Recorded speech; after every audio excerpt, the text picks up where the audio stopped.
Hello friends, how are you? I hope that all of you are very fine. दोस्तों आज देखेंगे हम stationery waves का formation. We will apply the knowledge of progressive waves to form the stationary waves. If you watch this video carefully to form the stationary waves, then you will be able to answer all questions in the case of stationary waves. Okay? चलो be ready now. We will take some particles.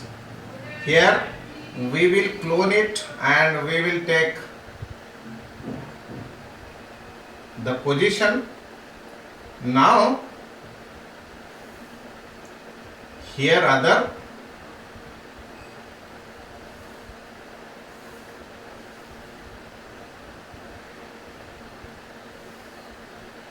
Okay. चलो तो मैं थोड़ा सा इसे ऊपर ले लेता. तो जरा समझाने के लिए मुझे आसानी जाएगी. Okay. Now we will draw few vertical lines.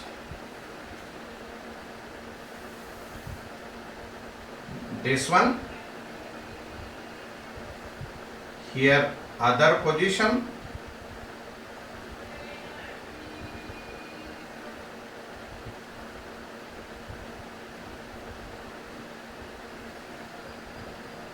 Equidistance lines है.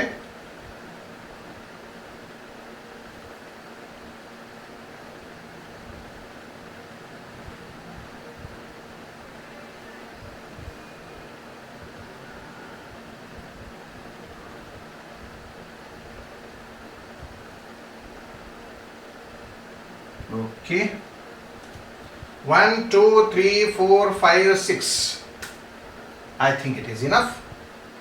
Now particle number 1 2 3 4 5 6. Now forward wave is shown by red light, red color, and amplitude is taken, let this much. इतने amplitude होगी. So we will draw the forward wave and the backward wave is drawn by let other color, and initially let it is in the destructive interference mode. This position is at time t is equal to 0. It is at the beginning.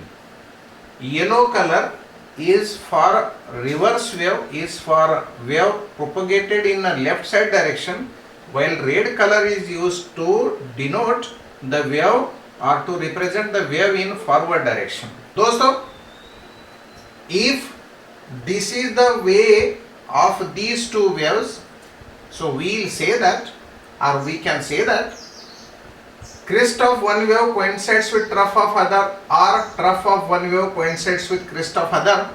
Therefore pattern is destructive and therefore resultant amplitude of every particle at any position is equal to 0, and therefore we will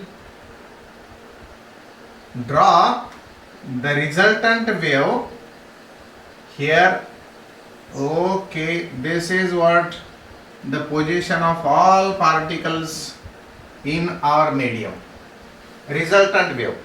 Blue color is for resultant wave. चलो अपना knowledge बताना है. कौन सा knowledge?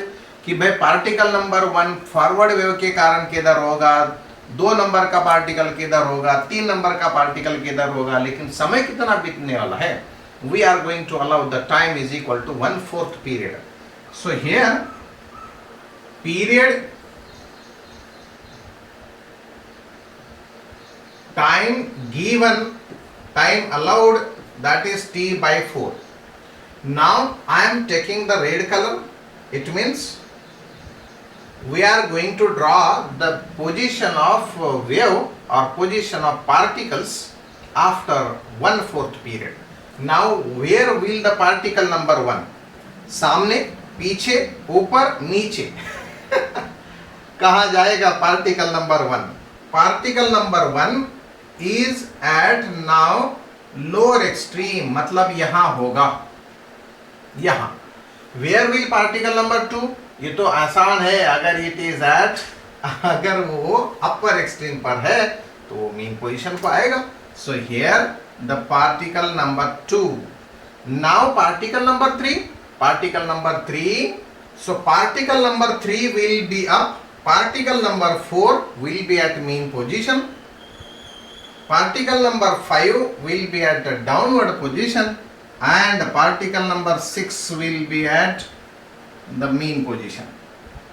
So forward wave will be in this form. ही झाली आमची forward wave. आता reverse वेव्हचा विचार करायचा. रिव्हर्स वेव्हचा विचार करताना तिकडून विचार करू, इकडून केला तरी चालेल, काही अडचण नाही. आता तुम्ही एक्सपर्ट झालात, तुम्ही इकडच्या बाजूने विचार करू शकता. येलो कलर आहे, yellow colour is for reverse wave, backward directed wave. Will you tell me at which position particle number 1 due to this yellow colour wave?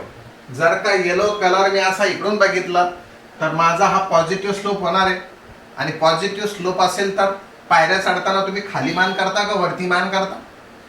पायऱ्या चढताना तुम्ही खाली मान करून पायऱ्या चढतात, आणि म्हणून ह्या येलो कलर सुद्धा इथं येणार. म्हणून मी मुद्दाम इकडून घेतलं, तिकडून घेतलं तरी तेच आहे आणि इकडून घेतलं तरी तेच आहे. कुठूनही सुरुवात केली तरी सांगता यायला पाहिजे. समजा मला इथंच बोलायचंय, इथं बोलायचं, माझा 3 नंबरचा पार्टिकल कुठं असेल सांगा? रिव्हर्स वेव्हच्या डायरेक्शन मुळे वो होगा अप, क्योंकि वो निगेटिव स्लोप पर है, तो ये यहां होगा. ये पार्टिकल तो मीन को जाएगा, ये पार्टिकल भी मीन को आएगा. ये पॉजिटिव स्लोप पर है 5 नंबर, इसलिए नीचे जाएगा, और ये लोअर एक्सट्रीम था तो ये मीन चले जाएगा. चलो तो वेव निकालेंगे हम लोग. देखो देखो देखो, मैं थोड़ा सा नीचे ऊपर निकाल रहा हूं, असल में उसी पर निकालना चाहिए क्योंकि दोनों वेव्स की एम्पलीट्यूड हम लोगों ने सेम बताई है, पर दिखने के लिए येलो एंड रेड कलर दिखने के लिए थोड़ा सा मैंने नीचे ऊपर निकाला. ओके, आता सांगा, हा पॅटर्न कंस्ट्रक्टिव्ह का डिस्ट्रक्टिव्ह आहे? This pattern is now constructive because crest of one wave coincides with crest of other, trough of one wave coincides with trough of other, है ना? This pattern is constructive and therefore amplitude increases. Amplitude ज्यादा हो गई. Amplitude अगर ज्यादा होने वाली है तो हमारा ये वाला कलर इस फॉन्ट के साथ लेने वाला हूं. एम्पलीट्यूड बढ़ने वाली है, एम्पलीट्यूड बढ़ने वाली है, एम्पलीट्यूड बढ़ने वाली है. भाई बढ़ गए क्या नहीं? हाँ, this is what our blue colour for resultant wave. चला आता पुढचा आणखी टाइम जरा देऊत. टाइम किती द्यायचा आहे? टाइम द्यायचा आहे t is equal to 2 capital T/4, मतलब कैपिटल T/2. आता एक एक पार्टिकलचा विचार करा. कुठेही कोणताही पार्टिकल कधीही विचारला तरी तो सांगता आला पाहिजे तो आता कुठे जाईल. म्हणून आपण आता विचार करू पहले रेड कलर साठी. कम ऑन, मुझे बताओ 5 नंबर का पार्टिकल तो मीन को आने वाला है, सब बताएंगे. 4 नंबर का पार्टिकल बताओ. फॉरवर्ड वेव के कारण 4 नंबर का पार्टिकल कहां जाने वाला है? आगे, पीछे, ऊपर, नीचे. आगे तीतर, पीछे तीतर, बोलो कितने तीतर? तो निगेटिव स्लोप वाला है. फॉरवर्ड है मतलब इधर मुंह करके देखना.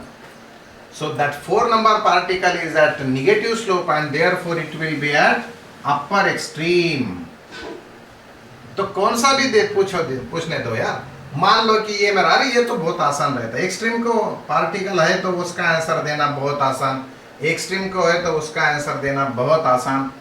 हाँ, ये 3 एक्सट्रीम को है. अब देखो, ये particle number 2 is at positive slope and therefore it will go down, and here is the particle number 2.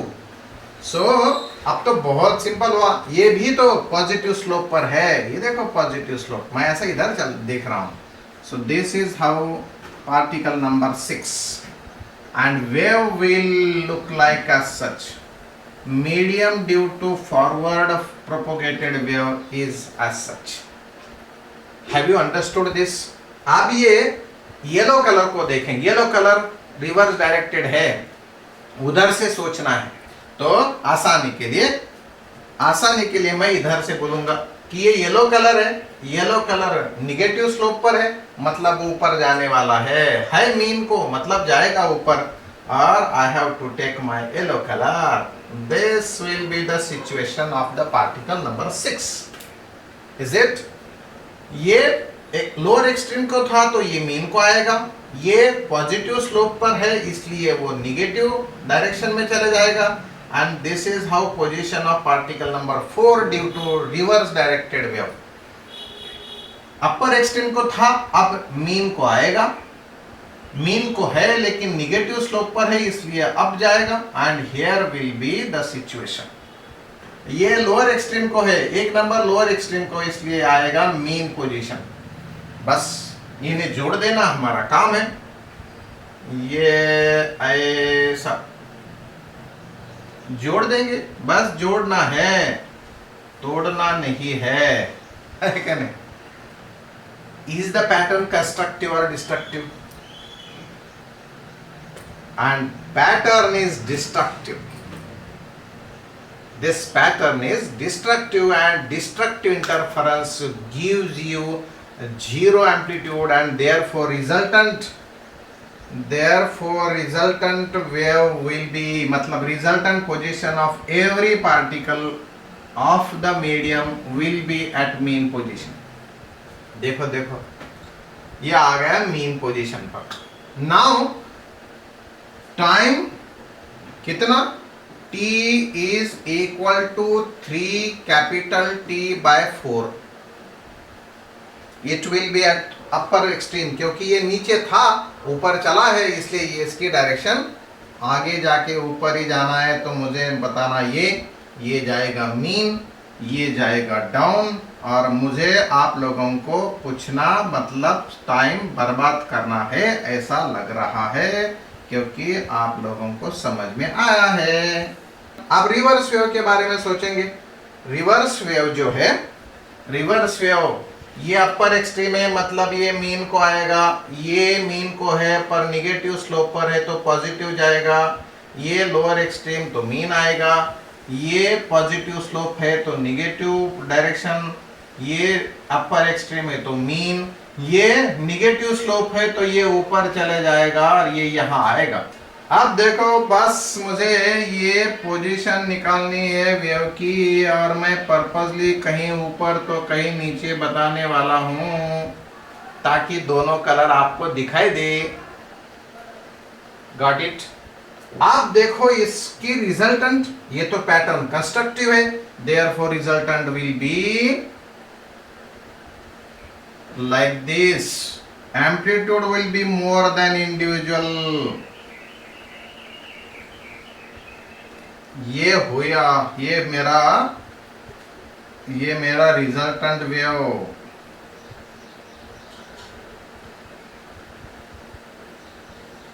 Okay,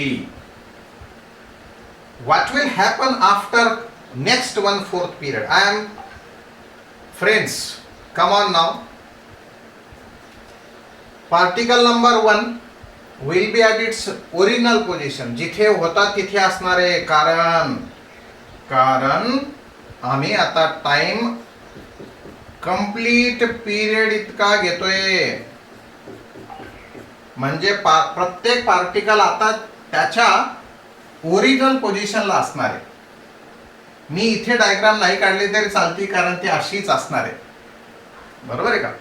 तरी पण काढूयात आपण. चला, एक नंबरचा पार्टिकल मीनला होता, मीनला जाणार है. दिस इज व्हाट, इधर देखना इधर बताना, बाकी कुछ नहीं है, बाकी कुछ नहीं है. मैं आप लोगों को ना सवाल पूछूंगा और आपके तरफ देखूंगा, ना बीच में पॉज ले लूंगा. तो ये हुआ है medium because of forward wave आ गया, और रिवर्स वेव के कारण मीडियम ऐसा हो जाएगा, कैसा हो जाएगा, ये ऐसा, जैसी मेरी पहली डायग्राम थी वैसे ही वो होने वाला है। And resultant will be like this. ये मेरी रिजल्टेंट पोजीशन। अब देखो, अगर मेरे पास रिजल्टेंट आया तो मैं ये कंपोनेंट्स को नहीं रखूंगा। अरे भाई ये रिजल्टेंट है, ये रिजल्टेंट है, ये रिजल्टेंट है, मतलब आप लोग 50-50 रुपए दुकान में लेकर चलेगा और 100 की नोट लेकर आएंगे तो क्या 50-50 रुपए भी वापस लेकर आएंगे क्या? ना। If you got resultant then you will have to lose components. बराबर है ना? क्या लेकर आएंगे 100 की नोट भी और 50-50 रुपए भी? हो सकता है क्या वैसा? नहीं होता ना। तो फिर हम लोग क्या करेंगे, ये कंपोनेंट वेव को हटा देंगे। हटाएंगे, चलो फिर हटा देंगे। हटा देते तो मिल जाएगा, मेरे पास बस रिजल्टेंट है। ये डॉट डॉट डॉट डॉट नहीं इरेज करता, डॉट डॉट रहने देता वैसा ही। लेकिन देखो, आप एक नंबर का पार्टिकल है, वो उसकी पोजीशन कहाँ है? At the beginning, mean position. After T/4 it is at lower extreme, है क्या नहीं? 3 नंबर मतलब तीसरे पोजीशन पर after half period it will be again at mean position, and after next it is at upper extreme, फिर आ गया mean पर। मतलब वो खामोश नहीं है। वो खामोश है क्या? ना, उसका एम्पलीट्यूड सबसे ज्यादा है। सबसे ज्यादा है क्या नहीं? अब देखो particle number 2। Particle number 2 at the beginning it was at mean position, after 1/4 period it is again at mean position, again at mean position, again at mean position, and it is at always mean position. It is always at mean position. अगर particle mean position पर ही है, particle vibrate होता ही नहीं, particle oscillate होता ही नहीं, तो उस point को, मीडियम के उस पॉइंट को हम बोलते हैं नोड। क्या बोलते हैं दोस्तों? उसे बोलते नोड। मैं जरा फुल फॉर्म में लिखता हूं, node. Yes it is node. अबे अँटी नोड पण का? रावेरकर त्याला लगेच अँटी नोड पण सांगतो का? आपण पहिल्यांदा नोड कुठे कुठे तयार झाला सांगा बरं. सांगा बरं कुठे कुठे नोड, कोणत्या कोणत्या पॉइंट वरती? 2, 4, 6. Okay, this is also node, this is also node. आता बघा बाकीचे पार्टिकल्स. 1 नंबर ऑसिलेट होतोय, 3 नंबर मीनला, अप्पर एक्स्ट्रीमला मीनला, लोअर एक्स्ट्रीमला मीनला. याचा अर्थ त्याच्या पोझिशन्स कंटिन्यू बदलतात. 5 नंबरचा होता मीनला, लोअर एक्स्ट्रीमला आला, नंतर मीनला आला, नंतर अप्पर एक्स्ट्रीमला आला, परत एकदा मीनला आला. म्हणजे it is vibrating, it is oscillating with maximum amplitude. आणि मॅक्सिमम एम्प्लिट्यूड आहे म्हणून त्याला आपण नाव देणार अँटीनोड. अँटीनोड इथे, अँटीनोड इथे, इथे पण अँटीनोड आहे. ओके नाही? जर का मी याला ओरिजिन पकडलं आणि या डिस्टन्सला आम्ही आता एक्स समजणार आहेत हॉरिझॉन्टली म्हणून, antinode at x is equal to 0. आणखी कुठे? वेव्हलेंथच्या भाषेत सांगायचं. आता अँटीनोड वेव्हलेंथच्या भाषेत सांगायचं कुठे कुठे आहे. दुसरा अँटीनोड कुठे भेटणार आहे? या डिस्टन्सला आपल्या ओरिजिनल वेव्हच्या भाषेत काय म्हणतात? ती ओरिजिनल वेव्ह काढायची का तुम्हाला आन्सर देण्यासाठी एकदा? बघा ही अशी होती बघा आपली ओरिजिनल वेव्ह, अशी अशी अशी अशी.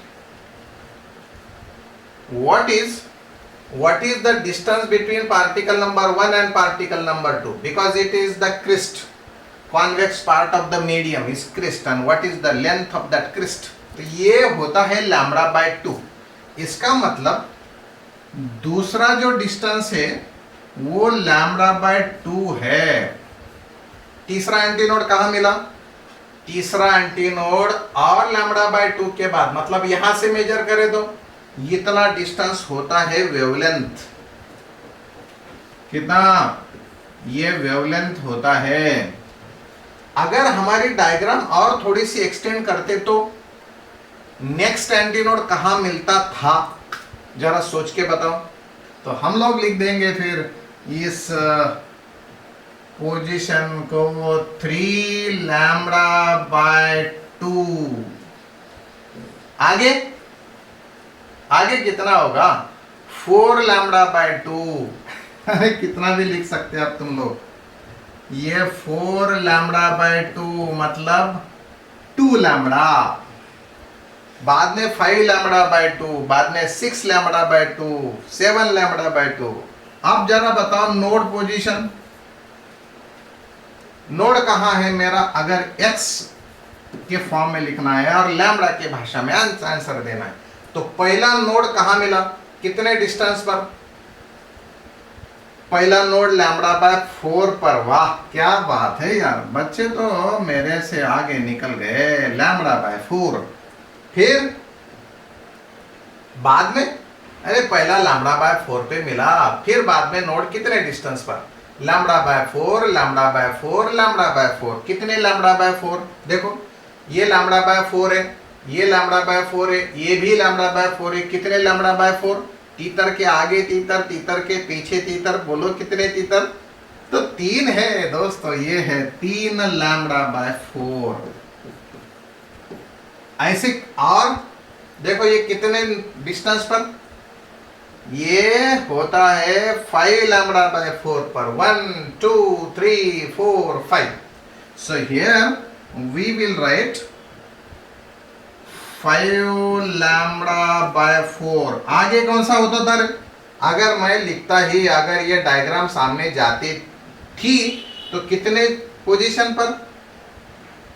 7 लैम्बडा बाय 4 पर। तो क्या लिखना जरूरी है? 7 लैम्बडा बाय 4। फिर बाद में 9 लैम्बडा बाय 4, फिर बाद में 11 लैम्बडा बाय 4। इसका मतलब 1 3 5 7 odd multiple of lambda by 4 पर नोड्स मिलते हैं। तो integral multiple of lambda by 2 पर एंटी नोड मिलते हैं। Integral multiple of lambda by 2 0 1 2 lambda by 2, 3 lambda by 2, 4 lambda by 2, 5 lambda by 2। Integral multiple of lambda by 2। बहुत सारी property, सारी के सारी प्रॉपर्टी स्टेशनरी वेव्स की इसी डायग्राम से हमें लर्न करनी है। What is the distance between 2 successive nodes और 2 सक्सेसिव एंटीनोड्स? कोणत्याही 2 डिस्टन्स, जवळचे शेजारचे 2 डिस्टन्सेस घ्या, त्यांचा डिफरन्स घ्या, मला सांगा answer. Distance between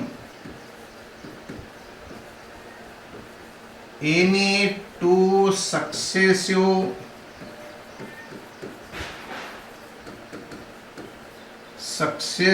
nodes or antinodes is equal to lambda by 4। मान गए? मान गए? ओके चला दुसरा म्हणजे पुढचा सांगा। Distance between adjacent node and antinode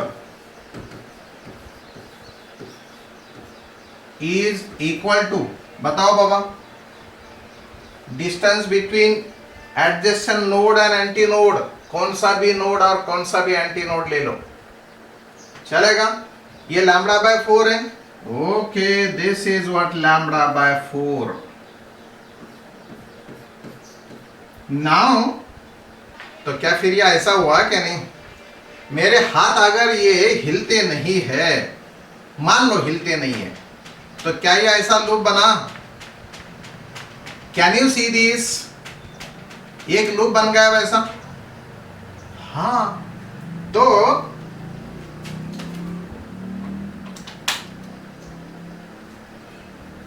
तो दोस्तों, ये जो इतना हिस्सा है एक लूप जैसा, तो फिर लूप में जब आप डोरी खेलते हो तो सारे पार्टिकल्स एक साथ ऊपर निकलते और एक साथ नीचे जाते। क्या? अपना अपना हिस्सा, एक हाथ ऊपर एक हाथ नीचे, एक हिस्सा बीच में, ऐसा होता है कि उस डोरी का। अगर ऐसा हुआ तो क्या मजा आएगा इस डोरी खेलते समय। क्या सारे के सारे पार्टिकल्स एक साथ ऊपर एक साथ नीचे है क्या नहीं? सब साथ साथ। इसका मतलब देखो, ये यहां से इधर नीचे आते समय सबकी वेलोसिटी नीचे होगी, सबकी वेलोसिटी नीचे। इधर इतने हिस्से में देखो, ये कहां थे? नीचे। अब आ गए मीन पर, मतलब नीचे से ऊपर आए।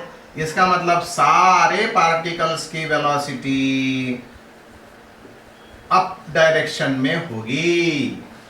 होगी क्या नहीं? ये एक लूप मिला, ये एक लूप मिला। इस डिस्टेंस को हम लोग, इस लेंथ को हम लोग लूप भी बोलेंगे। लूप जैसा दिखता है इसलिए loop. So what is loop length? What is loop length? Loop length है λ/2। Loops are formed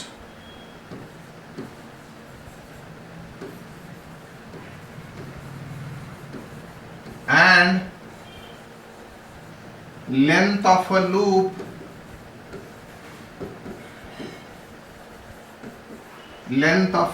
is λ/2। अच्छा, अब दोस्तों, ये लूप है, ये दूसरा लूप है, मतलब एडजेसेंट लूप से। एडजेसेंट लूप्स के particles in a loop are in phase or their phases are different. They are in phase. तो लिख लो statement, all particles in a loop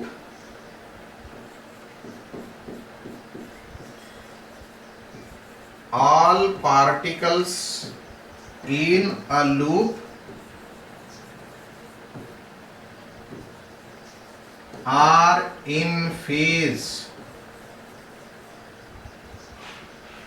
Particles in a loop are in phase. All particles have written. बहुत काम की चीज है। अच्छा, फिर बाद में ये देखो, इस लूप के पार्टिकल नीचे चले जा रहे, तो इस लूप के पार्टिकल ऊपर जा रहे, है क्या नहीं? कहीं भी बीच पे देखो, यहां पर भी देखो, अगर ये नीचे आते हैं तो ये ऊपर जाते होंगे। ये देखो, यहां की वेलोसिटी इसकी इधर होगी, इसीलिए तो ये ऊपर गए ना, और इसकी वेलोसिटी नीचे होनी चाहिए, इसीलिए तो आफ्टर 1/4 पीरियड ये पार्टिकल्स नीचे आ गए। तो phase of particles in adjacent loops, in phase है या आउट ऑफ फेज है? अच्छा है, मैं ये खाली डायरेक्शन के लिए बताया, असल में इनकी मैग्नीट्यूड अलग अलग होने वाली हो, तो पॉइंट मेरा आने वाला है।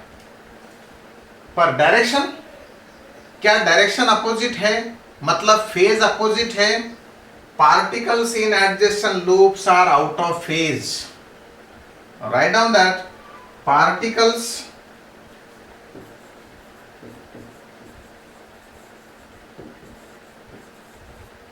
particles in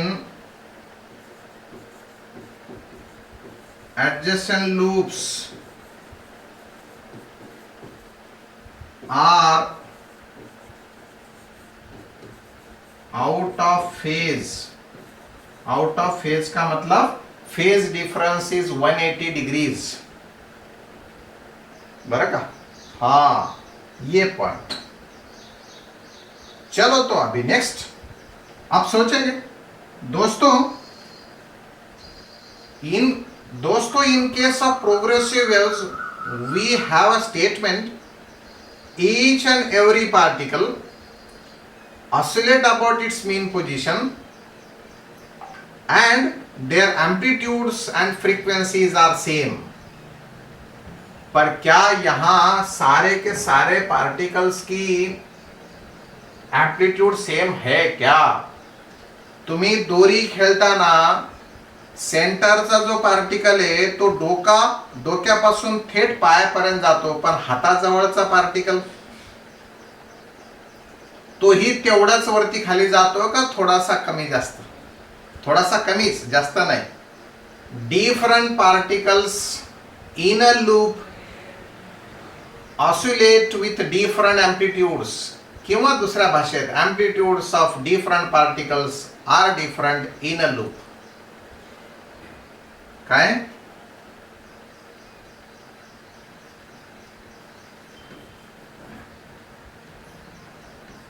काय म्हणतात? पार्टिकल्स, बहुत बड़ा लंबा चौड़ा लिखना पड़ेगा स्टेटमेंट. मैं एम्पलीट्यूड से शुरू करता हूं. Amplitude of different particles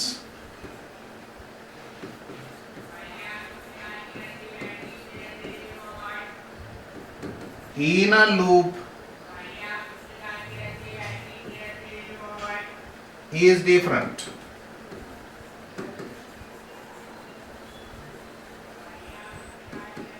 Okay, बहुत स्पेसिफाई करना है. तो amplitude increases from node to antinode and decreases from antinode to node.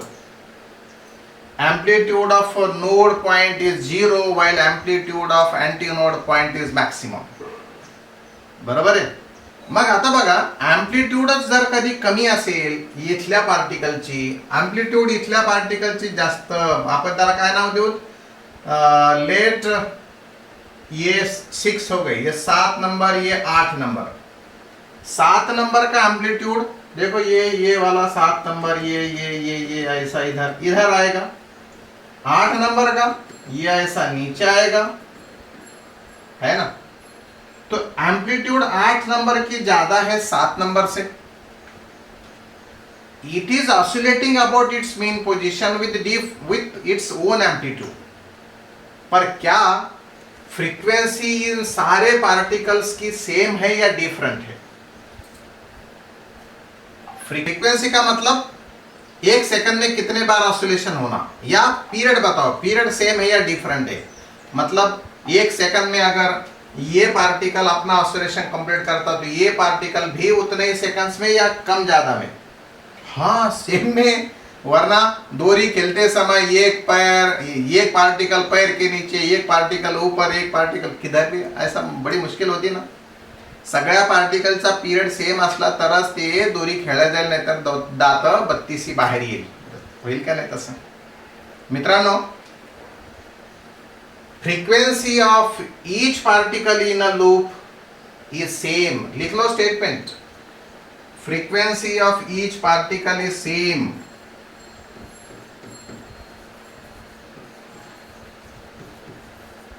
Frequency of each particle in a loop is same. Frequency of oscillation is same, किंवा period of oscillation of each particle in a loop is same, असे तुम्ही लिहू शकता. चला नंतर आता सांगा, progressive वेव्हच्या केसमध्ये आम्ही म्हणत होतो every particle vibrate about it's main position. Every particle oscillate with same frequency and therefore that particle receives the energy from preceding particle and transfer to succeeding particle. प्रत्येक पार्टिकल आपली एनर्जी, आपल्या जवळची energy दुसऱ्याला देतो, पाठीमागच्याकडून घेतो आणि पुढच्याला देतो.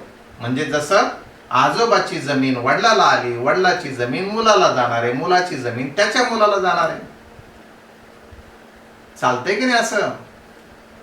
त्यालाच म्हणतो आम्ही प्रोग्रेस चालू आहे, ती कंटिन्युएशन मध्ये चालू आहे. पण समजा जर कधी एखाद्या घरात आजोबाजवळ 100 एकर जमीन होती, त्या आजोबाचा मुलगा म्हणजे आपले वडील, त्या एखाद्या मुलाचे वडील जर का व्यसनी निघाले, काम काही केलं नाही किंवा काही अचानक वाईट संकट आली, त्या 100 एकरचे 100 एकर जमीन पाण्यात गेली, तर मुलाला जमीन किती जाईल? प्रश्न माझं उदाहरण समजलंय का? उदाहरणार्थ आजोबा आहे, आजोबाला 100 एकर जमीन होती, कष्ट करून त्यांनी ती जमीन उभा केली, प्रॉपर्टी जमा केली छानपैकी, रात्रंदिवस कष्ट केले, मुलगा व्यसनी निघाला, त्यानं सगळी जमीन विकून टाकली किंवा काही दुर्दैवानं संकट आली, ती 100% जमीन गेली, म्हणजे त्यानं आयुष्यभर काहीच नाही केलं किंवा त्याच्याकडून काहीच होऊ शकलं नाही. तर आता तिसऱ्या पिढीला म्हणजे नातवाला किती जमीन जाणार आहे? 0. अगर एक आदमी ने मतलब सिक्वेन्स में पिढ्यामधल्या एका माणसानं जर का समजा आपलं कर्तृत्व दाखवलं नाही, तर मागच्या पिढीचं पुढच्या पिढीला ट्रान्सफर होईल का? नाही होणार ना. हा, मग सांगा, हा 2 नंबरचा पार्टिकल, 4 नंबरचा पार्टिकल, 6 नंबरचा पार्टिकल तर त्या आजोबाच्या मुलासारखा आहे, काहीच करत नाही तो, ऑसिलेटच होत नाही. तर एनर्जी पाठीमागच्या पार्टिकल कडून पुढच्या पार्टिकल कडे जाईल का? तर हे 2 नंबरचे, 4 नंबरचे, 6 नंबरचे या पिढीमधले, या पिढ्या जे चालला ना संसार, याच्यामधले 2 नंबर, 4 नंबर, 6 नंबरच्या ना काहीच उद्योग नाही केले, तर एनर्जी ट्रान्सफर होणार आहे का? होणार नाही. एनर्जी ट्रान्सफर होणार नाही तर त्या वेव्हला प्रोग्रेसिव्ह वेव्ह म्हणता येईल का? तुम्ही सांगा, म्हणता येत असेल तर म्हणू, नाही तर राहू देऊ. श्वेता कुलकर्णीचं नाव खूप दिवसांनी दिसलं बाबा. श्वेता कुलकर्णी, यस, करेक्ट है. मतलब आंसर के लिस्ट में अच्छा लगता है, सब लोगों ने आंसर दिया, तो नाम भी हमें भी पता चलता है कि कौन कौन एक्टिव है, कौन कौन नहीं है कि नहीं? पठान, युश्रा, यस. चलो दोस्तों, तो फिर ये हा नाही होणार. मग याला प्रोग्रेसिव्ह वेव्ह म्हणता येणार नाही, तर मग दुसरं नाव ठेवलं, याचं नाव ठेवलं मित्रांनो, बारसं करायचंय, नाव ठेवायचा विधी ते करायचा आहे. चला नाव ठेवू त्याचं, सगळेजण मिळून एकमेकाच्या कानात सांगून याला म्हणू स्टेशनरी वेव्हज. थांबलेला, प्रोग्रेस होणारा नाही म्हणजे थांबलेला. This is what the name of our chapter. नाव ठेवलं आमच्या चॅप्टरचं. काय आमच्या बाळाचं नाव? आमच्या बाळाचं नाव आहे स्टेशनरी वेव्स. संभाल के रखिएगा इस चैप्टर को, बहुत प्यार करिएगा इससे, बहुत अच्छा बच्चा है. कम से कम 8 मार्क्स नीट को और 4 मार्क्स जेई को मिलते हैं. समझे का? आमच्या बाळाचं नाव स्टेशनरी वेव्स. मग ह्या स्टेशनरी वेव्स मध्ये अल्टरनेट नोड आणि अँटी नोड्स येतात. जसं लॉन्जिट्युडनल वेव्स मध्ये अल्टरनेट कॉम्प्रेशन अँड रेरिफॅक्शन येतात, तसं स्टेशनरी वेव्स मध्ये alternate nodes and anti nodes येतात. Distance between adjacent node and anti node is λ/4. Distance between 2 successive nodes is λ/2. Distance between 2 successive antinodes is also λ/2. All particles in adjacent loops are out of phase. Particles in adjacent loops are out of phase. आता सांगा, या सगळ्यांची frequency same असेल, एका loop मध्ये जे particle oscillate होतात त्या सगळ्या पार्टिकलची frequency जर सेम असेल म्हणजे ओमेगा सेम आहे. तुम्ही म्हणता अरे सर ओमेगा कुठून आला? अरे बाबा, ही प्रोग्रेसिव्ह वेव्ह म्हणजे SHM चं पुढचं वर्जन आहे आणि SHM म्हणजे सर्क्युलर मोशनचं पुढचं वर्जन होतं बघितलेलं आहे आपण. पहिलं सर्क्युलर मोशन, बाद में एसएचएम, फिर बाद में वेव आणि नंतर आता स्टेशनरी वेव. ओमेगा समजला, सगळ्यांचा सेम आहे, फ्रिक्वेन्सी सगळ्यांची सेम आहे म्हणजे ओमेगा सेम आहे. आणि ओमेगा जर सेम असेल तर या सगळ्यांची वेलॉसिटीच्या बाबतीत काय बोलणार तुम्ही? As if you know velocity is equal to a omega. कुठे? मीन पोझिशनला असताना. Maximum velocity, you can say that velocity maximum is equal to a omega. Is omega same for all particles? Answer है हाँ. Is amplitude same for all particles? Answer है no. है क्या नहीं? Answer अगर अलग अलग है, एम्पलीट्यूड अगर अलग अलग है तो मैक्सिमम वेलोसिटी भी अलग अलग होगी. एंड दैट इज वाई अगर मुझे मैग्नीट्यूड बताना है वेलोसिटीज का एक लूप के अंदर तो मुझे बताना चाहिए, देखो मैं अभी बताता हूं, ये मैं एम्पलीट्यूड के साथ मतलब उनके मैग्नीट्यूड के साथ बताऊंगा दोस्तों.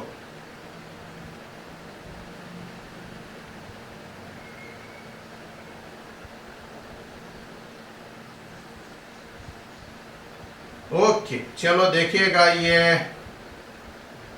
यहां पर मैं मैग्नीट्यूड बताऊंगा इसकी सबसे ज्यादा, फिर इसकी कम.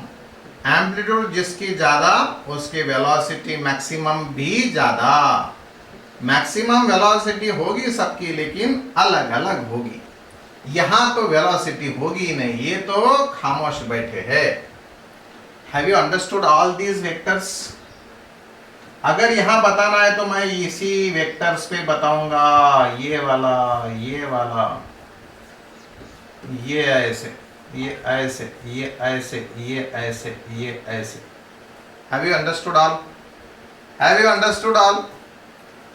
वेलोसिटी ची मैग्नीट्यूड डिफरेंट है, maximum velocity is different at different position. तो लिखना पड़ेगा फिर हमें अभी velocity maximum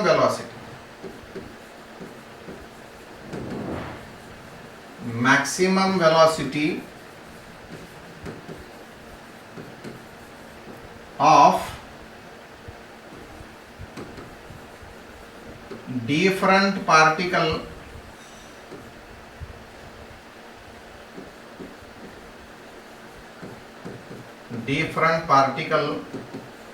in a loop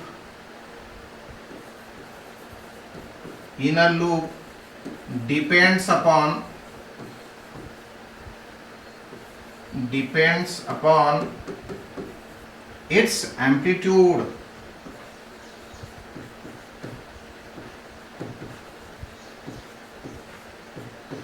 okay ये ध्यान रखना पड़ेगा. फिर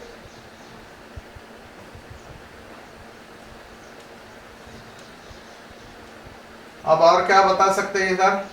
हाँ ओके ओके ओके, इधर इधर इधर एंटी नोड पे मैक्सिमम एम्पलीट्यूड मतलब डबल ए 2a होती है, वो तो थ्योरेटिकली भी ध्यान में आएगी क्योंकि इधर का एक वेव का ए, दूसरी वेव का ए एम्पलीट्यूड, तो रिजल्टेंट 2a एम्पलीट्यूड होता. यहाँ पर 0, यहाँ पर 2a. ओके, और क्या चीजें बताना चाहिए स्टेशनरी वेव्स में? स्टेशनरी वेव्स मध्ये एम्पलीट्यूड डिफरंट आहे, वेलोसिटी डिफरंट आहे. Okay okay okay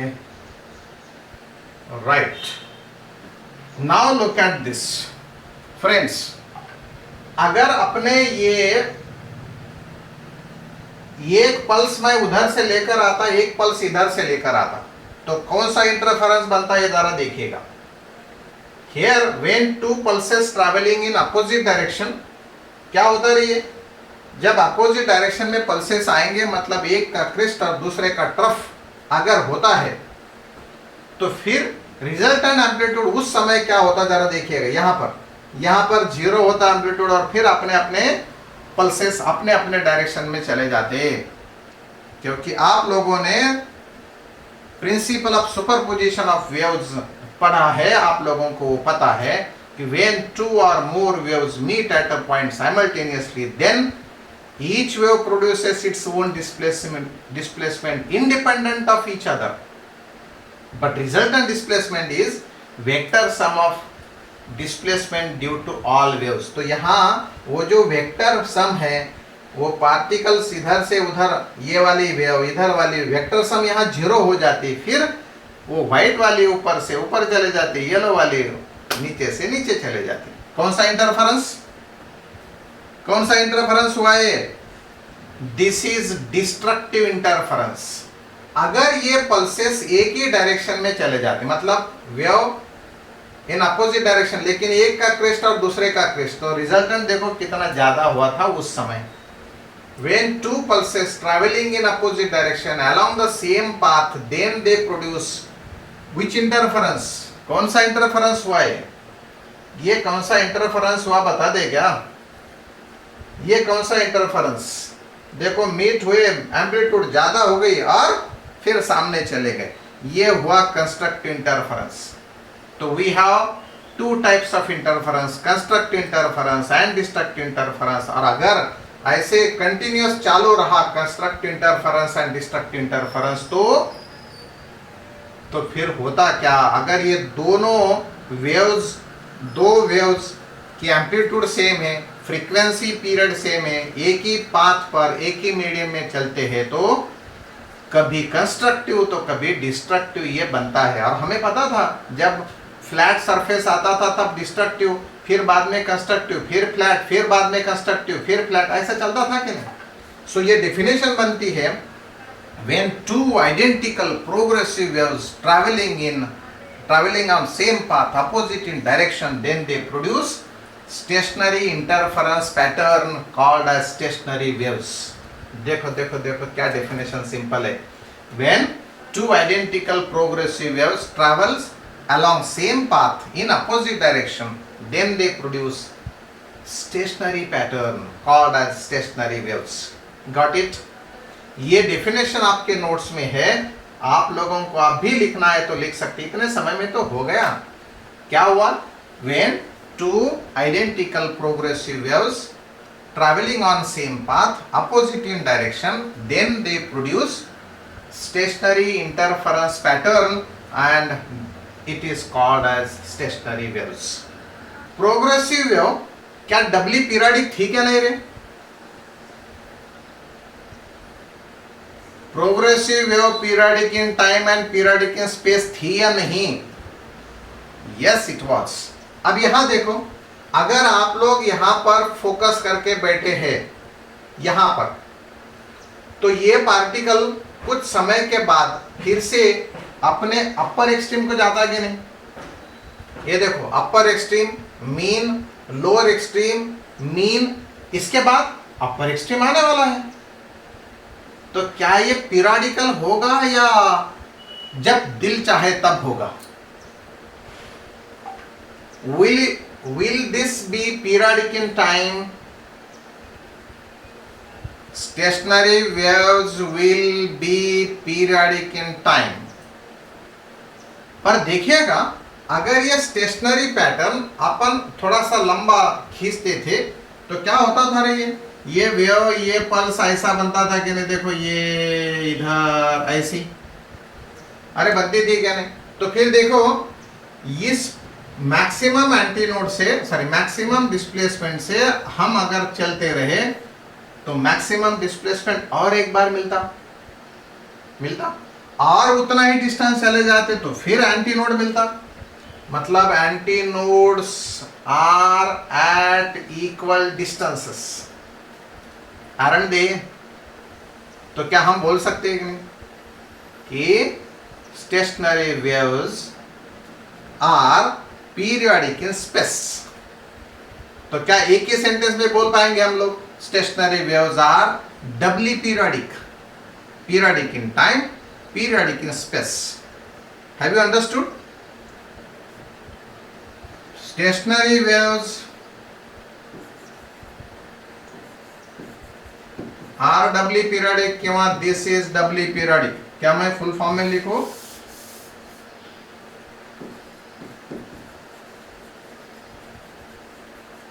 stationary waves are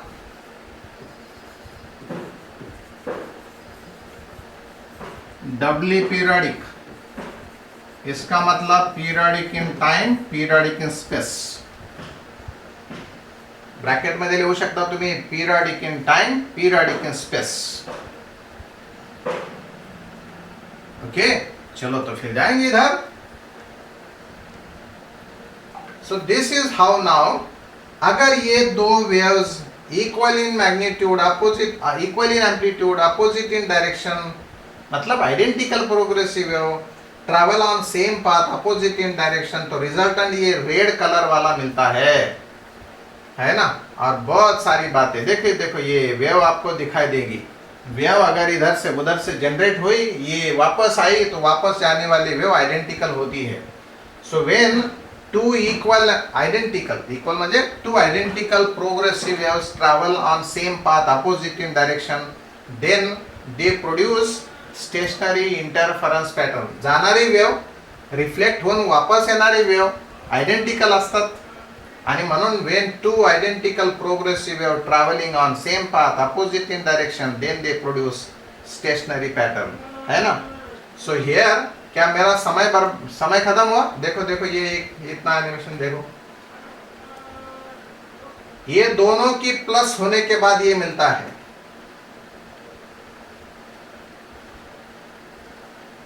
वो पल्स देखो कैसी, वो वेव देखो कैसी. ये क्रिस्ट एंड क्रिस्ट होने के बाद maximum amplitude, crest and trough होने के बाद मिनिमम एम्पलीट्यूड. देख लीजिएगा और एक बार, और फिर बाद में अपन रुक जाएंगे. Look at this. Crest of one wave coincides with crest of maximum amplitude, trough and crest their minimum amplitude.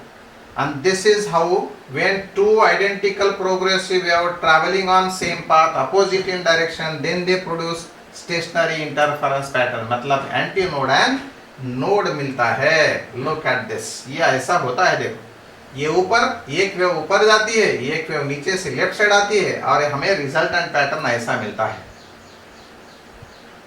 Have all of you understood this? So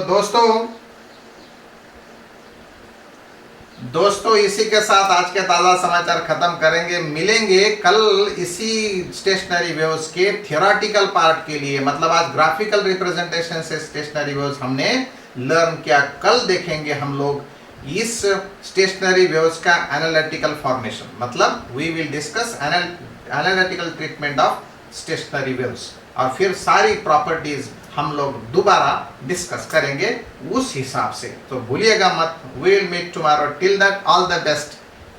take care of yourself and your family also. Bye bye.